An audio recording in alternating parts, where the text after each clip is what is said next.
He was hip-hop's greatest prophet and its most tragic martyr. In a strange twist of fate, he released more music after his death than most artists do in their entire lifetimes. And for decades, one single haunting question has shadowed his legacy. Did Tupac Shakur really die that night in Las Vegas? Or did the greatest rapper of all time pull off the most legendary disappearing act in history? This is the story of the man, the myth, and the mystery that simply refuses to die. Before the iconic bandana and the thug life tattoo became his uniform, Tupac was a trained actor, a ballet student, and a poet. He was the son of a Black Panther, and you could feel that revolutionary fire burning inside him. His lyrics weren't just empty boasts. They were raw, emotional dispatches from the front lines of a war against poverty, racism, and police brutality. He was a voice for the voiceless, perfectly articulating a whole generation's anger and pain with a vulnerability that was absolutely stunning. He made you feel what he felt. But as his star rose, his art began to imitate a life that was spiraling out of control. There was a controversial sexual assault charge, a near-fatal shooting, and a prison sentence that seemed to harden him.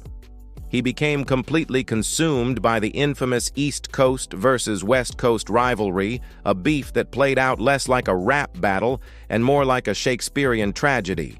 His former friend, the notorious B.I.G., became his sworn enemy. And the music? It became darker, more paranoid. It was as if he was writing the soundtrack to his own inevitable demise. Then came the night of September 7th, 1996. After watching a Mike Tyson fight in Las Vegas, the car Tupac was in was riddled with bullets in a drive-by shooting. He was hit 4 times. For 6 long days, the world held its breath, but he succumbed to his injuries. The case was officially closed, but the investigation itself was plagued with holes and unanswered questions. No gun was ever recovered. No one was ever convicted for his murder.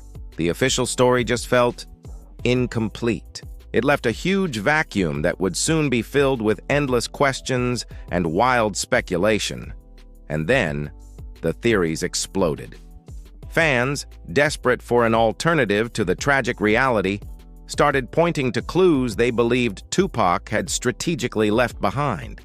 His first posthumous album was titled The Don Killuminati, The 7-Day Theory.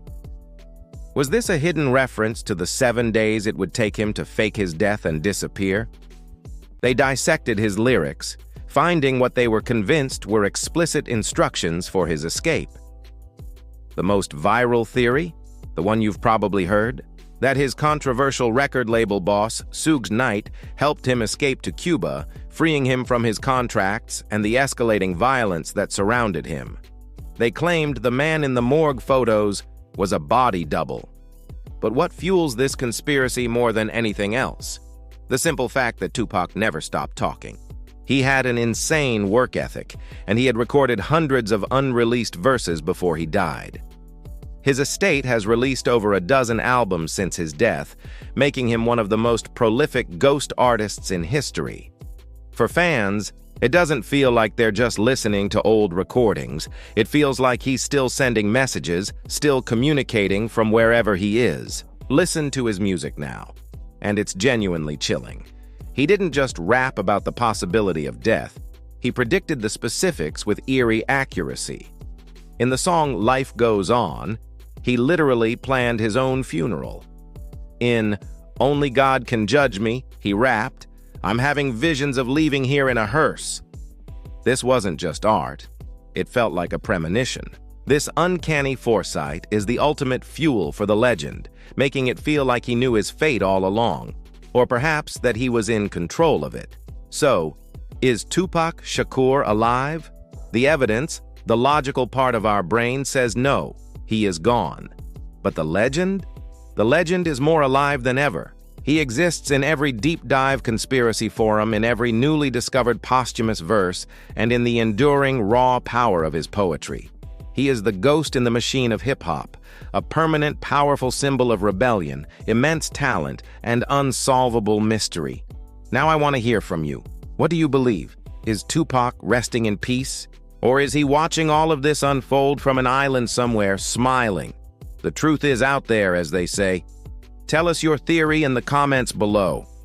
Thanks for watching, and if you're fascinated by mysteries like this, make sure to hit that subscribe button and ring the bell so you don't miss our next video.